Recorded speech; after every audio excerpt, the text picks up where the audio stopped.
Hello everyone, welcome back to Duffy Aquatics. In this video I'm going to be going over no water change aquariums, the pros, the cons, and how I... Now if you didn't know, all of my aquariums pretty much run on no water changes. There are a few exceptions to this, mainly being when I'm treating some fish for possible disease or internal parasites, in which case I usually change the water to draw out any of the meds that it may still be in there, or in case of internal parasites, particularly Camellinus redworms, to make sure that I'm actually vacuuming out any of the potential worms that have just passed through the fish, because levamisole doesn't actually kill Camellinus redworms, it only stuns them, so you do want to get those out of the substrate with a gravel vac. To start, probably going over the cons is the best way to go about it. Obviously not every aquarium is suitable for a no water change aquarium, particularly if you've got not a small tank, but a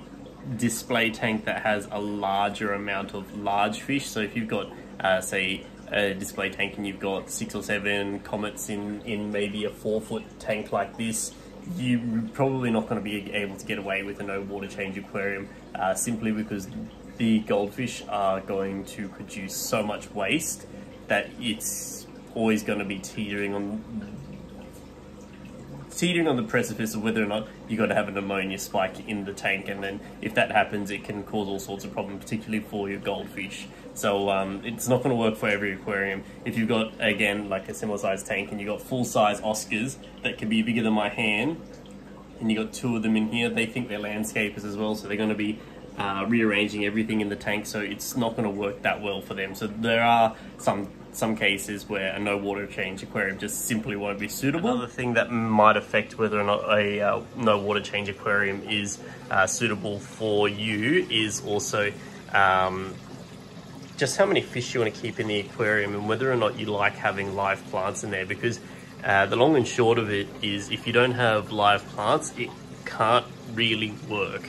There are ways you can do it without having the live plants in the aquarium itself, like if you're running a sump filtration system, you can actually have that with the live plants in there, but then again it's also going to be dependent on how you actually have your main aquarium set up as well.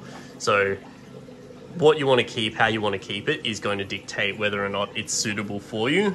Another con is if you do add new fish to your no water change aquarium, and they have got something like Camellinus redworms or a disease because you haven't quarantined them, or you haven't quarantined them correctly, it's very easy for it to become entrenched in your aquarium and becomes a nightmare to actually treat your aquarium. So if you're not fond of quarantining your fish, or you don't know how to do it, then probably sticking to water changes for your aquarium is actually a better option than setting up a no water change aquarium.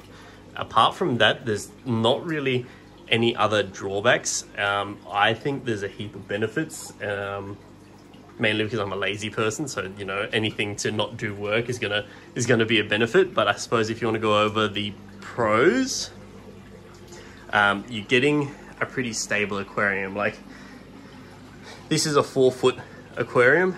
You can see it's chock-a-blocked full of fish. I've actually sold fish out of here, so there's not even as many fish as there once were in there. And just with how many plants and stuff I've got in here, it saves me so much time in having to do water changes. Also in Australia, we are prone to droughts, so in the government's infinite wisdom, we pay what's called excess water rates if we're using too much water, and they also like to arbitrarily increase the rate of you know, your water costs. So it can just be one of those things where if you've got, you know, a whole room full of fish tanks, and like me, a whole backyard full of cut in half IBCs or tubs, water bills would be horrendous if I was changing water on a fortnightly basis. So no water changes are very appealing to me, just even for the bottom line. The other thing that you find with no water change aquariums, it does allow things to establish properly, that if I was to go away, like if I was gone for a week, this aquarium, I would not be concerned if these fish were not fed. As long as the light's on a timer, I'm sure that they'll find enough microorganisms to actually persist and survive for over a week if I was not here. So, you know, that's another really big benefit. If you do have a no water change aquarium, it doesn't mean you're going to get algae like this. It's just because obviously, like on the back there, you can see where I've really half-assed tried to clean it off. It's kind of hard to maintain this in many aquariums with like pristine looking backgrounds and scraping off all the algae, but I kind of like the algae growing on the sides of the glass because it means I don't have to paint the back of the fish tanks. The only reason why I had to scrape this one off is because it had hair algae starting to grow off there, which was starting to go out into the plants, and I didn't like that. But there's a lot of benefits to having the algae grow on the glass like that, particularly if you're keeping shrimp, like Neocaridina shrimp. They love to graze off algae on the sides of glass. If I go to this aquarium, you're probably going to see these cherry shrimp. Oh yeah, there's one down the very back there, past these fish. That little red speck down there, that's a cherry shrimp grazing on the side of the glass there. So it's like this little 20-litre tank.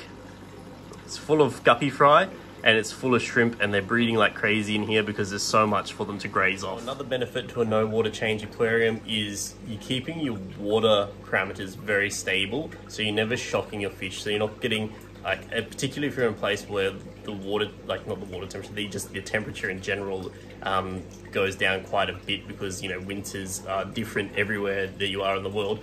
When you're adding new water into the aquarium, you're not then having to heat it up first or do all this other stuff, and you're not having to worry about what's in the water going into the aquarium because you know the fish are already happy in the water that they're in. That is going to be a very stable environment for them. If you set it up correctly, it should always be very stable. I'll go over how to actually set it up, but you're not putting undue stress on your fish, because when you put new water into the aquarium, depending on what's happening in the area, like I know for us here in Australia, or particularly on the Gold Coast, if we've had a really big rain event, it's not uncommon for the water treatment plants to add extra chlorine or fluoride to the water that will then affect the fish. So not having to change water all the time means I'm avoiding like headaches that has happened to me has happened to customers of mine, where they've contacted me and they said, I've just done a water change and my fish are acting really weird. I haven't done anything that I wouldn't already do during a water change. Like they add the standard amount of chlorine neutralizer, or if they're remineralizing the water, they've done all the stuff that they always do.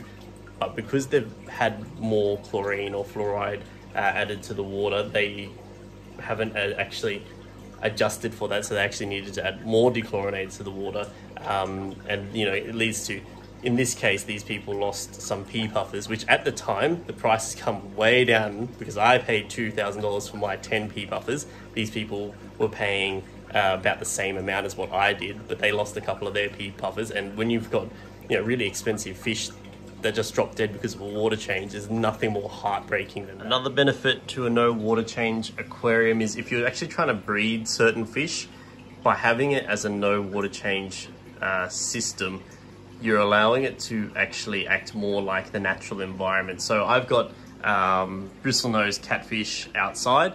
They don't really breed for me. Like, usually they don't usually breed for me unless they have a certain trigger, like a rain event or something like that. But because I've got them outside in a IBC, they're actually undercover, so they don't get the rain come into the IBC themselves. But because of evaporation, which will take, you know, sometimes a few weeks, especially in summer, we'll have evaporation, so the water level, say this is the IBC, the water level may be up here. After a few weeks, it could drop that much just due to evaporation. So when I do actually do a top up for the water, it's triggering them to spawn, because it's more like they're going through a natural rain event or something in the wild, so they will get the triggers that way. So it can be easier, whereas if you're constantly changing water for them in a fish tank, you may be giving that trigger to them, but they've just become so desensitized to that they're then becoming harder to spawn. So you may even want to, if you're trying to spawn certain things that are due to like a water change or a temperature change in fresh water going to the aquarium, leaving it for a bit longer, especially if you set it up as a no water change system, you can leave the aquarium for a bit longer and then do the water change, and then that'll be more like a natural trigger for them. So there are benefits for breeding as well with no water change systems. So there's two things that are really important for no water change aquariums or even fish ponds. The first one is the substrate, the second one is the plants. So those are the two keys to having a successful no water change aquarium. The probably 3 ways I would recommend doing it. So there's the first way, which is how I do these tanks. Second way, which is how I do these green water tanks, which, as you can see, are chock blocked full of fish, which I'll get into that in a minute. But the first way that I do it is with a thick substrate. So this is about 2.5 to 3 inches of substrate. I could probably actually even have a little bit more substrate in there. I know there's a theory that if you have the substrate too thick, especially if you've got a dirted aquarium, these ones used to be dirted aquariums, but because I have my hands in and out of here all the time, uprooting and moving around plants because that's my business, it just made a mess of my tank. So I've since not had any dirted aquariums, but if you're trying to set up a display tank and you're thinking of doing a no water change system, a dirted aquarium is fine to use. You can have great results for your plants. But there is a thinking that if you've got your substrate too thick, you're going to culture anaerobic bacteria that's going to create bad gases that are going to affect the root systems of the plants and kill all your plants. I've never experienced that, and I'm pretty sure if you go to any riverbed, like any riverside or lakeside, and then you start digging into the side of there, you're not going to find that it's only 1 or 2 inches of substrate, because I'm pretty sure it goes all the way down. So, you know, you could dig through mud that's that deep and you've still got plants that are living and happy in there. So, I mean, I don't really put much stock into that thinking, and I've never had that problem myself. I think what actually happens to a lot of plants is plants are actually more like people and fish than you think they would be. If you damage their root systems in a way where you're causing a crush injury or like a bending at a certain angle and putting a kink into the root system, you can actually break like the cells of the plant, and that does actually open them up to infections. So plants can get fungal and bacterial infections just like any other living thing, which is not something that people really think about. So when you've done that and then you've put it into an anaerobic environment, then I think that's actually what causes the damage and kills your plants. So I don't actually think it's the anaerobic bacteria itself, because obviously plants have been around longer than, you know, people, so they've been able to deal with those sorts of environments for much longer. So I don't really think that is actually as much of a problem as what others would say. In terms of what to use for substrate, using like a dirted aquarium is fine. Using aqua soil is also fine.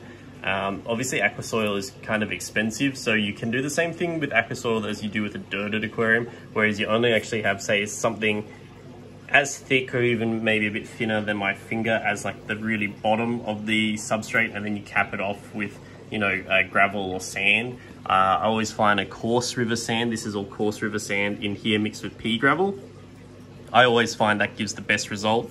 If I have the camera right here, you can see this has got anaerobic bacteria that's here that's produced these gases, and you know, all my plants in here, they're fine. Quite often if I had Amazon swords or something planted in this tank, the root systems will actually go all the way up here, and they'll actually find these pockets of gas because the roots work through osmosis and they can do a bit of gas exchange themselves. So, you know, as a horticulturalist, I don't see this as much of an issue. Even if it was to bubble up, which occasionally no water change aquariums, I've seen my own aquariums do that. You'll have pockets of gas that will just kind of break through and then bubble up. None of my fish die from it, so it's not as big of an issue as I think most people would make it out to be. But yeah, so aqua soil is fine to use. You don't need to have really thick aqua soil. You can just use a small amount for your plants and then cap it off. And you're going to find the bacteria is just going to help add more nutrients back into that substrate where the plants are going to find it. And what I do for keeping the substrate clean is this tank. You won't see it now because the lights are all on, but if I was to come back after the lights are all turned off, there's Malaysian trumpet snails pretty much in every one of my aquariums. There's one right here. They're more of a nocturnal snail. You can see that they're kind of peppered into the substrate here. They'll actually get into the substrate and turn it over for me, and that'll break up any pockets of gas that's in there as well. So you could use your finger and stuff like that. So if you are worried about the gases or whatever going to kill your plants, or the bacteria is going to kill your plants, just add some, you know, biological controls. So you can use Malaysian trumpet snails, or if you don't like snails being in your aquarium, I mean, technically I hate snails being in my aquarium, but at this point, you know, take a look around. There's no way I can win this war at the moment. You can get your aquascaping tweezers, stick it into the aquarium like so, and just run a few lines through there, and that'll break up and kind of move around the substrate. You can use chopsticks, you can use your fingers, it doesn't really matter. So if you are worried about that, there are simple ways around it. You will on occasion have to deal with stuff like this. So you can see all the debris and detritus that's kind of built up in here because I haven't really got the right plants. This is only needle leaf Java fern in here. And the duckweed that was doing all the heavy lifting. I actually scooped out a 10-litre bucket full of duckweed from just this one rack about a day or so ago. There was hardly any left in here, and you can see it's already propagating. How I get rid of all this stuff, so there's two ways. If you don't want to, you know, do a water change, you can still gravel vac it and just get, say, we'll play pretend because for whatever reason I haven't got a bucket in here at the moment. Say this is your bucket, you can just get that, get your gravel vac into there and just have a colander or a net inside the bucket, and as you do the water change you'll suck up all this stuff, catch it in the net down there, then pour the water back in there, and that's how you get rid of the debris and detritus. So it's not that hard. I'm even lazier again than that, if you can believe, and I have a hang on back filter that just lives down there on my floor, and when I see that there's too much crap in my aquarium, I just put it in, plug it into the power board that's there, leave it all day to just kind of cycle out, and I stir up the water a bit and it takes out all those particles for me. This aquarium has got a little bit in there, and that's mainly because I scraped the front of the glass so that you guys could see into my aquariums. The other thing that people often think if you do a no water change aquarium is that you're going to have a dirty aquarium, and that algae means you've got a dirty aquarium. It doesn't. My lights are on for over 12 hours a day, and that's the reason why I culture so much algae, and the reason why I culture green water like that. And that's simply because I have a 7-day work schedule, so I never actually get a day off per se, but every afternoon or sometimes in the mornings I'll need to be able to do stuff for my fish, so I need the lights to be on. So I have given myself an over 12-hour window to be in here. Even at this point that I'm filming, it's nearly 10 o'clock at night, and I've still got hours of work ahead of me because I've got to pot up all these plants and have them all ready to root out and be converted to submerged growth. So like this, submerged growth to send out to customers. So that's going to be me after I finish making this video. In terms of plants for no water change aquarium, pretty much anything will work. You just need a decent amount of it. Some plants work better. So this is giant Vallisneria. So this is all giant val. It's pretty small at the moment because they're probably just suckers that the wholesaler's given me, so I've got to wait for them to actually grow out a bit before I sell them on. You can see they're all getting their little flowers. If you've never seen flowers of Vallisneria, that's what they look like. And this is a Ligugia repens, I believe, because it's got the round leaves, and then water wisteria. So these 3 plants and the blue stricter at the back there are fantastic. Stem plants and Vallisneria work really well for this sort of system. The reason being that they are absolute pigs when it comes to taking out nutrients from the water and the substrate. So you get excellent growth from them. Amazon swords as well. So these are ocelot swords here. They work really well, and depending on which type of sword. So you can see there's not that many fish in here. There's quite a few sword plants in here, and there's a half Howard sponge filter in the back with no water changes, and you can see how clear the water is. And this is with the sunlight, so you can see this tank had hardly any plants in there until a few days ago, and you can see the water's almost green. I get green water going in my Daphnia cultures up here, but because the Amazon swords are so good at keeping all the nitrates, nitrites, and ammonia, whatever, in check once it's gone through all the cycles, and a reasonably thick substrate here, and then all the scoria at the back there, and scoria at the back there, and a thicker substrate you can't really see behind the plants there. They are keeping these tanks crystal clear. There's not many fish in either one of these tanks, which is unusual for me, but that's because I'm trying to breed up the numbers. Even this one, these are all Amazon swords as well. You can see all the really long emergent growth has kind of melted away, and they're getting all the true aquatic submerged growth coming through on them. There's a bit of hair algae in here, which is unfortunate. I'll just have to get like a bottle brush to get that out. This stuff in here is milfoil. It's a bit stringy, but that's because I had the entire surface caked over with azolla as a floating plant. And as I kind of removed that and stirred things up, this water has not gone clear either. But pretty much any of these plants, like azolla, duckweed that's in here, any of the stem plants like your hygrophila species, the Amazon swords, if you've got enough of them, they're going to keep the water really clean for you. Red plants like Telenantheria or Alternanthera renicii red mini are okay. You've got to keep the light up to them. And if you haven't got enough of them, they're not going to do as good a job as, say, a green plant, because only the green chlorophyll parts of plants photosynthesize, produce energy for the plants, whereas the colored ones, like parts, don't.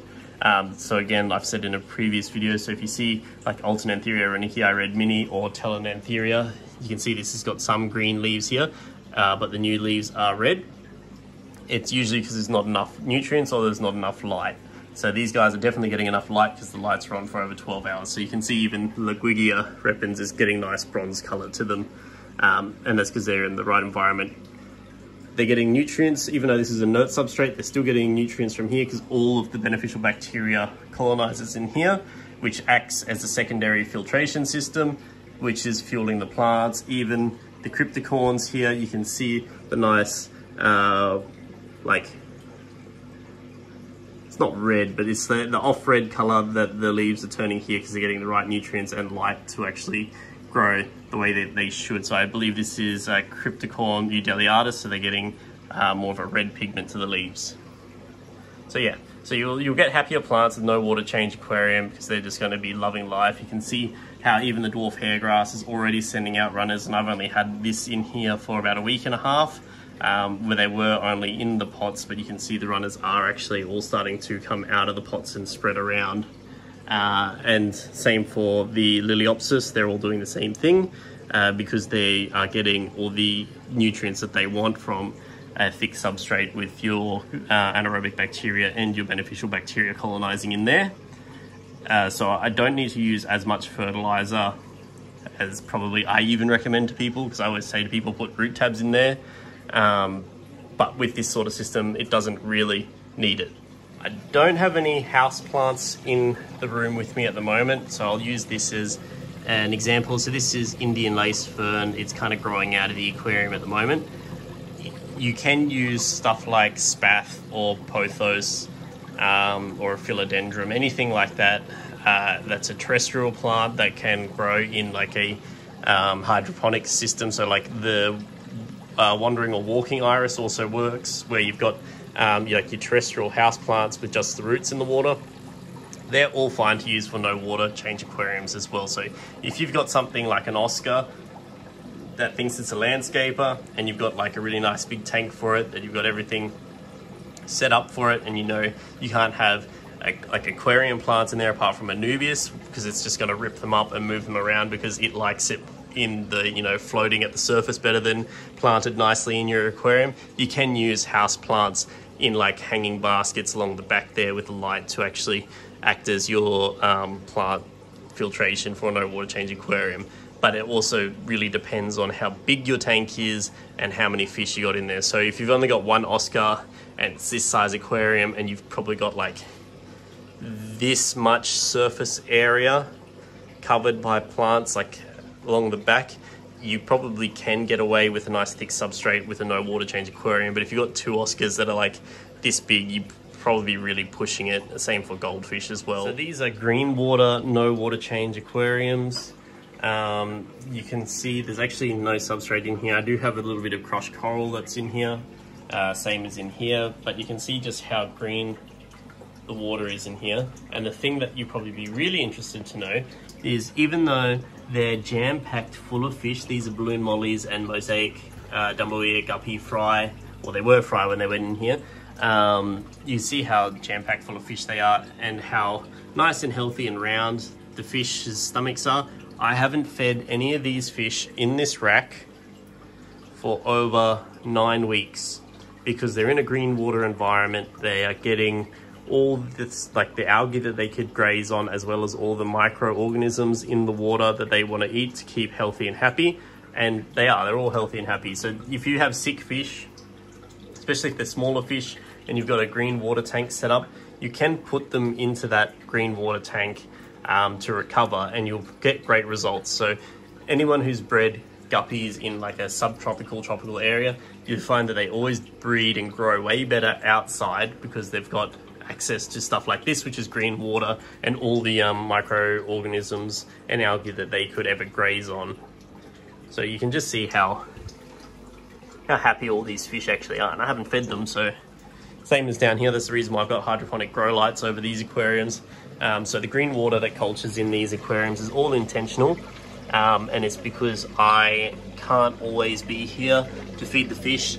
So you can see that's an early maturing males there. So I actually need to get them out and breed all these fish, because as fish grow, you can see the bigger ones will start to monopolize any and all food in there, and they'll just continue to get bigger while the other ones stay small. You pull out the larger fish and everything else starts growing.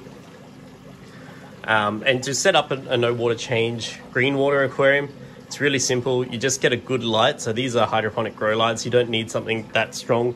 This is just an LED light from eBay, and you can see I still cultured green water in these two tanks here as well. Like, it's pea soup green, and that's just, was it 1, 2, 3, 4, 5, 6, 7 LED lights over this, with a little bit of ambient light for the other hydroponic lights. And all I did to get this green water is I added some aquarium water from an established aquarium and some activated, well, it wasn't even activated, I just mixed yeast in with cold water until it was like all dissolved in the water, and then I poured it into these tanks, left it for about 2 weeks, and the water started going green. Then I could add the fish into there, and I fed the fish in these aquariums for the first couple of days with crushed up flake, and then the water started going really green. So platies seem to do a really good job of getting the water to go super green, because that's platies in here, this is guppies and mollies in here, even though there's probably a bit more guppies in here than there were originally in here before the mollies went in. So you can see that's the next best green water tank in here. These ones have neon praecox rainbow fish, and they've done really well at getting the water green. And it's just activated yeast went in there, and some aquarium water, and then the rest is all tap water and some crushed coral in the bottom of each aquarium. And I don't have to worry about these tanks crashing, because algae, especially the algae that actually floats as green water, is a single-celled algae. So it just literally will take any and all available nutrients that it can, which is in this case the light. And from when the fish went in there, they were producing ammonia, and it was going through the nitrate-nitrite cycle, and they were just consuming everything in there as it was appearing, and that made the water nice and green, and the fish were able to eat the algae and the microorganisms, and it just created pretty much a self-contained system, where if I went away for even a year, I'd be very confident to come back to seeing these fish with Fry all doing really well in these green water aquariums as long as the lights were going on. The third setup, which I forgot to mention, is if you're doing a sump setup. So say you've got your lovely display tank like this, you can do it with a sump filter underneath here. And what I would set up, so your display aquariums here, I'd set up your sump filtration where it's got like the partitions going through here, so the water comes in here, then it's going to go through all the flow to here, then back up into the main aquarium. You set up here with all your biomedia, like that thick or however you're going to set it up. And then I would either have like an aquarium light over like that on a timer, again for like 12 hours or something. Put your UV sterilizer in here because UV sterilizers are amazing if you've never used one. And have your, I'd recommend probably hornwort and duckweed, but definitely hornwort because that will take out, I believe, the ammonia from the water as ammonia and just use it as fuel to grow. So you could grow a heap of hornwort in here, or you could have a whole bunch of house plants. Duckweed could work, but it may also make a mess of things. So I definitely recommend hornwort and keep everything kind of clean. So it'll depend how many fish you got in the tank up here. Yes, I will feed you soon. But if you've got a large section of hornwort in here with the really thick bio media in here as well, I think you should have no problems with having a nice display tank with a no water change system. And if you do need to add more water due to evaporation, you just add it into the sump and it kind of gets to mix around through there before it goes into the main aquarium and potentially shocks the fish. With my no water change aquariums, you'll see I've got all the lids are pretty much open and you can see the evaporation will happen here. This can be over a span of a few weeks. I have the lids off my aquariums for two reasons. First reason, because I have my hands in and out of the tanks all the time. And the second reason is I do like the gas exchange to happen over a broad surface, especially if I haven't got any at the moment, but if I do have, say, a Zola or red root floaters in here, you don't want to make a really humid environment in there because it just turns them into sludge and then you lose your floating plants. So duckweed, they don't care. I don't think you can kill duckweed by having it enclosed. Stuff like a Zola or red root floaters or Amazon frogbit, they don't like to be really humid in the aquarium, so that's why I don't have the lids on there for most of them. I didn't throw out the lids, they're just there. I'm just really lazy to get them back on. And all I do to top these tanks up is, because it's only going up like that much, it's not really going to temperature shock them, and I don't think there'll be enough chemicals in the water. I've got a door right there. I bring the garden hose in, I set it onto the edge, I fill it up just with straight tap water. I don't even need to worry about dechlorinator because there's such a little amount of water going into these aquariums from there. And I haven't had a single issue with it yet. So if you like a natural aquarium, sorry, there's a coughing fit. If you like a natural aquarium, like a natural aquarium where it's simulating the natural environment, having it evaporate and then just topping up with water was pretty much as close to natural as you can get, because the water's going down itself and you're replacing it as that happens. One other thing people have said to me is, oh, but ponds or lakes or whatever do get water changes because when it rains they flood and whatever. That's true, but if you think of it this way, usually when there's a deluge or something like that, all the tributaries kind of force out all the sludge and everything into these bodies of water, and I don't think that lowers the ammonia or nitrite levels in those bodies of water. In fact, I think it would actually raise them. So I don't really see that as a comparison. Like if there's a small amount of rain, yeah, sure, that's actually going to top up those bodies of water. But if you've got a large amount of water going through there as rain, it's not really going to top up those things with clean water. It's going to put a lot of sludge into there. I mean, there's been, I'm pretty sure, quite a few fish die-offs when the floods that we had not too long ago last year in certain areas.